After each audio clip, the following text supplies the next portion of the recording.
हे अर्जुन और हे मेरे प्रिय भक्तों, मनुष्य का सबसे बड़ा शत्रु कौन है? दुर्योधन? शकुनी? नहीं, मनुष्य का सबसे बड़ा शत्रु उसका अपना असंयमित मन है। यदि मन को जीत लिया तो पूरी दुनिया पर विजय पा सकते हो। यदि मन को ना जीता तो सब कुछ होते हुए भी मनुष्य दुखी ही रहता है। मैंने कहा था, मन ही मनुष्य का मित्र है और मन ही उसका शत्रु। जब मनुष्य अपने विचारों पर नियंत्रण कर लेता है, तब वह साधारण से साधारण जीवन में भी असाधारण आनंद पा लेता है। पर यदि मनुष्य अपने मन को वश में न करे, तो महलों में बैठा हुआ भी दुखी रहता है। आज लोग बाहर के सुख की खोज में भाग रहे हैं। कोई धन के पीछे भाग रहा है, कोई प्रसिद्धि के पीछे, कोई भोग विलास के पीछे। परंतु वास्तविक सुख भीतर है। जब मन स्थिर होता है, तभी सच्चा सुख मिलता है। इसलिए ध्यान करो और अपने मन को शांत करो। यही योग है, यही सच्चा मार्ग है। याद रखो, तुम वही हो जो तुम सोचते हो। अपने मन को नकारात्मक विचारों से भर दोगे तो जीवन अंधकारमय लगेगा, और यदि मन को सकारात्मक विचारों से भर दोगे तो हर परिस्थिति में प्रकाश दिखाई देगा। इसीलिए मैं कहता, प्रियजनों, जीवन में सबसे बड़ा बल है धैर्य और विश्वास। जो व्यक्ति धैर्यवान होता है वही अंततः विजयी होता है। देखो, बीज बोने के बाद किसान तुरंत फल की अपेक्षा नहीं करता। वह धैर्य रखता है, प्रतीक्षा करता है और समय आने पर भरपूर फसल पाता है। वैसे ही तुम्हारे परिश्रम का फल तुरंत नहीं मिलेगा, लेकिन यदि तुम निरंतर परिश्रम करते रहो, धैर्य बनाए रखो और मुझ पर विश्वास रखो तो सफलता अवश्य मिलेगी। याद रखो, भाग्य उन्हीं का साथ देता है जो कभी हार नहीं मानते। अर्जुन ने भी यदि युद्ध भूमि से पलायन कर लिया होता तो उसका नाम इतिहास में न होता, लेकिन उसने अपने कर्तव्य को स्वीकार किया और धैर्य के साथ युद्ध किया।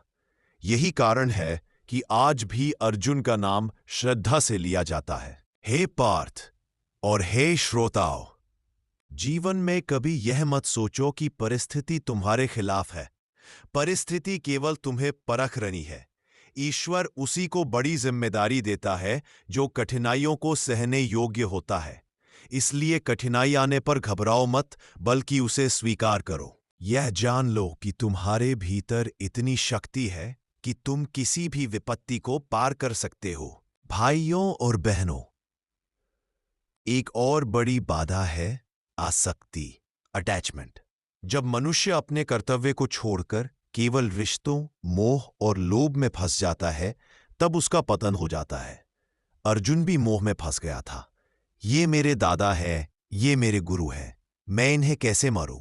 पर मैंने उससे कहा, यह मोह छोड़ो, अपने कर्तव्य को पहचानो। आज तुम्हारे जीवन में भी यही समस्या है। कभी तुम आलस्य के कारण अपने सपनों को मार देते हो, कभी दूसरों की बातों में आकर अपने लक्ष्य से भटक जाते हो।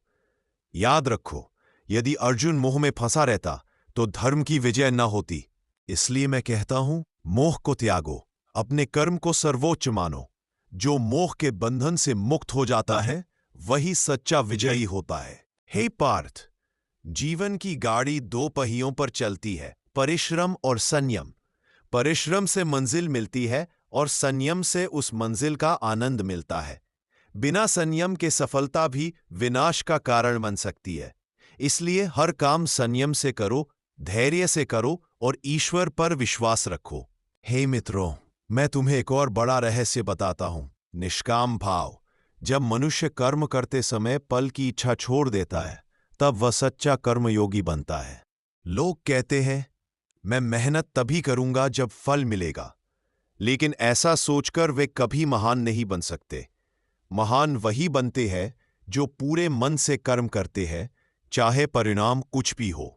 सोचो, अगर अर्जुन ने यह सोचा होता कि अगर युद्ध जीता तो ही लड़ूंगा, वरना नहीं, तो क्या वह महायोद्धा कहलाता?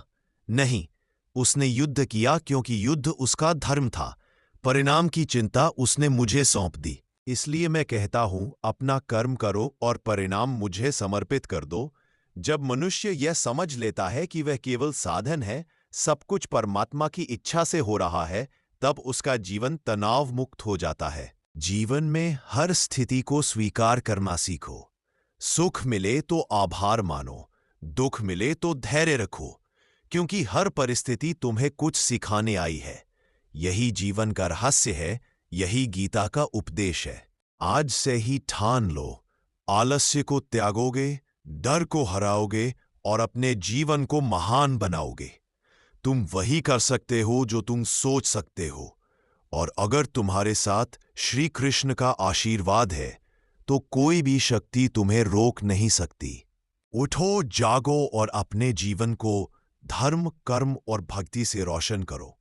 यही श्री कृष्ण की शिक्षा है और यही जीवन का सत्य। अगर आपको श्री कृष्ण का यह प्रेरणादायक संदेश अच्छा लगा हो तो कृपया लाइक करें, कमेंट करें और चैनल को सब्सक्राइब करना न भूलें, ताकि ऐसे ही और दिव्य विचार आप तक पहुंचते रहे।